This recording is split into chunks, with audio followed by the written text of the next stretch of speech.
JTV Telugu news ప్రేక్షకులకు స్వాగతం సుస్వాగతం. మా ఛానల్ను మొట్టమొదటిసారిగా చూస్తున్నట్లయితే సబ్స్క్రైబ్ చేయండి, లైక్ చేయండి, షేర్ చేయండి. మీ ప్రోత్సాహం మాకెంతైనా ఉత్సాహాన్ని ఇస్తుంది. సేకరించిన సమాచారాన్ని మార్పు లేకుండా చూపించడమే మా ఛానల్ యొక్క ప్రత్యేకత. ధన్యవాదములు. వివరాల్లోకి వెళ్తే, నెల్లూరు జిల్లా కావలి నియోజకవర్గం బోగోలు మండలంలోని పాతపాలెం, తాటిచెట్లపాలెం పండుగ వాతావరణాన్ని తలపించింది. గురువారం కావలి ఎన్డీఏ కూటమి అభ్యర్థి, జనసేన, టీడీపీ, బీజేపీ అభ్యర్థి అయినటువంటి దగ్గుమాటి వెంకట కృష్ణారెడ్డి అలియాస్ కావ్య కృష్ణారెడ్డి 2024 ఎన్నికల ప్రచారంలో భాగంగా కార్యక్రమాన్ని చేపట్టారు. సందర్భంగా పార్లమెంటు ఎంపీ అభ్యర్థి వేమిరెడ్డి ప్రభాకర్ రెడ్డి, టీడీపీ జాతీయ ప్రధాన కార్యదర్శి బీదా రవిచంద్ర పాల్గొన్నారు. ఈ సందర్భంగా వారు సైకిల్ గుర్తుకు ఓటేసి కావలిలో ఎమ్మెల్యే అభ్యర్థిగా కావ్య కృష్ణారెడ్డిని, ఎంపీ అభ్యర్థిగా వేమిరెడ్డి ప్రభాకర్ రెడ్డిని గెలిపించి రాష్ట్ర ముఖ్యమంత్రిగా చంద్రబాబు నాయుడిని చేసుకోవాల్సిన ఆవశ్యకత ఎంతైనా ఉందని మత్స్యకార గ్రామాల్లో ఊపు పెంచారు. ఈ కార్యక్రమంలో స్థానిక నాయకులు, కార్యకర్తలు, మత్స్యకార గ్రామాల ప్రజలు పెద్ద సంఖ్యలో పాల్గొన్నారు.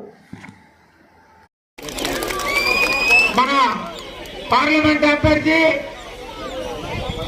వేమిరెడ్డి ప్రభాకర్ రెడ్డి గారికి సన్మానం చేస్తున్నారు.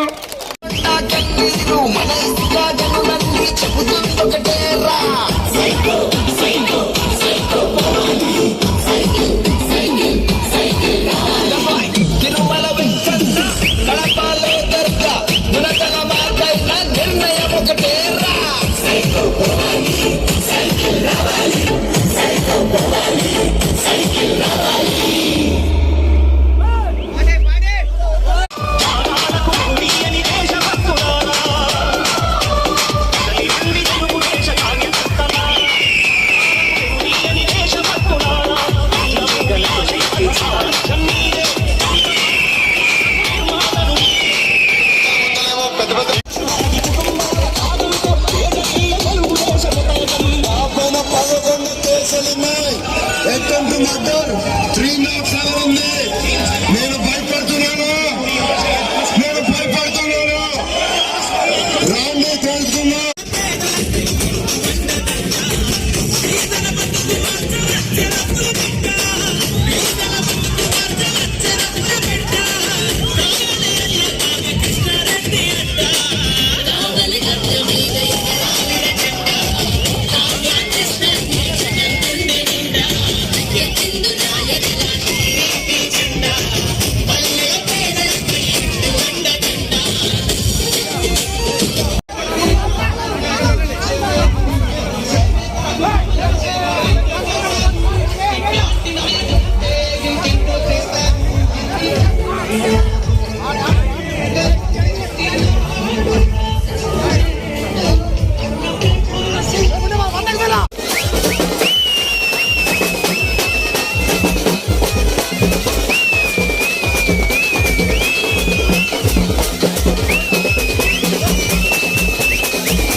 సంఘమో జై జై చంద్రన్న జై జై జై నా పేదవడన్న ముందడుగై ఓరమి సందని పెట్టినది తెలుగుదేశము తన రాత మార్చుకుంటది ఆంధ్ర రాష్ట్ర మీ దీవెనను నాకు అందించండి.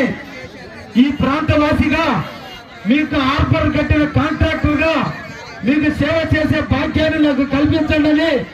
తెలుగుదేశం సైకిల్ గుర్తు పేరు ఓట్లేసి నన్ను ఎమ్మెల్యేగా వేమిరెడ్డి ప్రభాకర్ రెడ్డి గారిని ఎంపీగా గెలిపించండి అని చెప్పి ఈ రోజు పాతపాలెం వాసులందరినీ అడిగేందుకు మీకు ముందుకు వచ్చాం.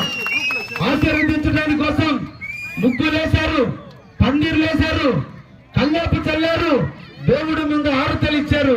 మీ అందరు ఇచ్చిన హారతలు, మీరు కల్లాపు చల్లిన కల్లాపులు, మీ ముగ్గులు గుర్తు పెట్టుకుంటాం.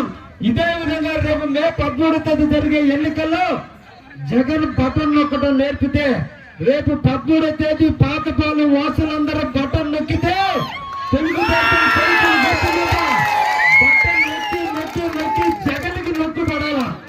మీరు నొక్కే నొక్కుడికి జగన్కి నొక్కు పడాలా. అంత మెజార్టీ ఇవ్వబోతున్న పాతపాలెం వాసులందరినీ కూడా అభినందిస్తూ ఏదైనా ఈ ఊరు అభివృద్ధి జరిగినా, మీ సముద్రానికి రోడ్డు వేసినా, ఇంకా జరగాల్సిన డ్రైన్లు కట్టాలన్నా, కాలనీలు కావాలన్నా, ఏది జరిగినా ఇప్పటి వరకు తెలుగుదేశం ప్రభుత్వ హయాంలో బేదా రవిచంద్ర గారి నాయకత్వంలో ఈ ప్రాంతాల్లో అభివృద్ధి జరిగింది. ఆ అన్నకి తమ్ముడిగా, ఆ అన్నకి తోడుగా నన్ను ఎమ్మెల్యేగా గెలిపించండి. నేను గిరి రవీన్న ముగ్గురు కలిసి మన పెద్దన్నటువంటి వేమిరెడ్డి ప్రభాకర్ రెడ్డి ఆధ్వర్యంలో తప్పకుండా మీ అందరితో కలిసి నడుస్తాం. మీ గ్రామంలో ఉండే ప్రతి సమస్యని పరిష్కారం చేస్తాం. ఇంకా ఈ గ్రామాల్లో ఇంకా చాలా సిమెంట్ రోడ్లు వేయాలి, డ్రైన్లు కట్టాలి, చాలా మందికి ఇళ్ల స్థలాలు ఇప్పించాలి, కాలనీలు ఏర్పాటు చేయాలి. ఇన్ని కార్యక్రమాలు ఉన్నాయి. ఈ రోజున మన బాస్ చంద్రబాబు నాయుడు రేపు జూన్ నెలలో ముఖ్యమంత్రి కాబోతున్నాడు. ముఖ్యమంత్రి అయిన వెంటనే మొట్టమొదటి అవ్వ తాతలకు ఇచ్చే కానుక 4,000 రూపాయలు పెన్షన్ ఇవ్వబోతున్నాడు. అందుకనే మనందరం కూడా చంద్రబాబును ఆదరించాలి, ఆయనను గౌరవించాలి, ఈ రాష్ట్రానికి ముఖ్యమంత్రి చేసుకోవాలని ఈ ప్రాంత వాసులందరినీ కూడా పేరు పేరున కోరుకుంటూ ఎన్నో పథకాలకు రూపకల్పన చేస్తున్న చంద్రబాబుని మనం ఆశీర్వదించండి అని చెప్పి మిమ్మల్ని అందరినీ కోరుకుంటూ ఇక్కడ మహిళా తల్లులు ఉన్నారు. ఈ తల్లులందరూ కూడా ఆర్టీసీ బస్ ఎక్కి ఎక్కడికి వెళ్ళినా కూతురింటికో, కోడలింటికో, తండ్రింటికో, ఆడపడుచుంటికో, అమ్మింటికో, అక్కింటికో, అమ్మింటికో, పెళ్లికో, కర్మంత్రాలకో, తీర్థయాత్రలకో ఎక్కడికి పోయినా కూడా ఆర్టీసీ బస్సు ఎక్కితే చంద్రబాబుని దీవించండి. నన్ను వేమిరెడ్డి ప్రభాకర్ రెడ్డి గారిని సైకిల్ గుర్తు మీద ఓటేసి మమ్మల్ని గెలిపించండి అని చెప్పి ఈ సందర్భంగా మిమ్మల్ని అందరినీ కోరుకుంటున్నా. మీ గ్రామానికి రావడం మొదటిసారైనా? ఈ గ్రామాలకు వస్తుంటే మనము రేపు ఎంత అభివృద్ధి చేయాలా, ఈ గ్రామాన్ని గుర్తుపెట్టుకొని, మీ అందరినీ గుర్తుపెట్టుకొని అనిపిస్తుంది చూస్తుంటే. ఇటువంటి ప్రతి ఒక్కరి మొహంలో ఆ నవ్వు, ఆ కళ చూస్తుంటే మాకు చాలా సంతోషంగా ఉంది. మీరందరూ గెలిచిన తర్వాత మీ గ్రామాలకే ముందు వచ్చేది అభివృద్ధి అనేది మనకి చంద్రబాబు నాయుడు వల్లే ఉంది. మీకు ఒక్కటే చెప్పేది, అభివృద్ధి కావాలా మనకి ఈరోజు పరిస్థితుల్లో అవసరం. మీ అందరూ కలిసి మనము చంద్రబాబు నాయుడు గారిని ముఖ్యమంత్రి చేసుకునే బాధ్యత మన అందరిది ఉంది. ముఖ్యమంత్రి చంద్రబాబు నాయుడు కావాలంటే మీరు కావ్య కృష్ణారెడ్డి గారిని సైకిల్ గుర్తుకేసి గెలిపించాలి. అంటే ఎంపీగా నన్ను సైకిల్ గుర్తుకేసి గెలిపించమని కోరుకుంటున్నా. ఈ రోజు ఎన్నికల ప్రచారానికి వచ్చిన వాళ్ళ మేము, మీరు ప్రచారానికే వచ్చేవారు అనుకోవద్దు. మీ కోరికలు కూడా వింటున్నాం. ఖచ్చితంగా కోరికలు కూడా తీర్చేదానికే ఈ ప్రచారం భాగంగా తీసుకోండి. మీరందరూ ఎన్నికల ప్రచారం అని అనుకోవద్దు. ఖచ్చితంగా ఇక్కడ ఏమైనా అభివృద్ధి చేయాల్సి ఉన్నా, ఇప్పుడు పక్కన ఆడ రోడ్లు అని చెప్పారు, సిమెంట్ రోడ్లు అవసరం మాకు అని. ఇటువంటి ఏది ఉన్నా కూడా ముందుకు రేపు మనం వచ్చేది తెలుగుదేశం గవర్నమెంటే. ఖచ్చితంగా మనం అభివృద్ధి అనేది ఉంటది, చేస్తాం కూడా. మీ అందరిని చూస్తుంటే చాలా సంతోషంగా ఉంది. ఈరోజు పొద్దున్న లేచి ఏదో ఇబ్బందులు ఉంటాయి, కానీ మిమ్మల్ని అందరినీ చూస్తుంటే ఇవన్నీ మర్చిపోయి మీ పాలన గుర్తు పెట్టుకునేటట్టుగా మీ అందరు చేశారు. మీ అందరికి మళ్ళీ కూడా కోరుకునేది, ఓటేసి చంద్రబాబు నాయుడు గారిని మనం గెలిపియాలా. కృష్ణారెడ్డి గారికి నాకు ఓటేసి ఖచ్చితంగా సైకిల్ గుర్తు ఓటేసి మీ అందరూ గెలిపిస్తారని కోరుకుంటున్నాను.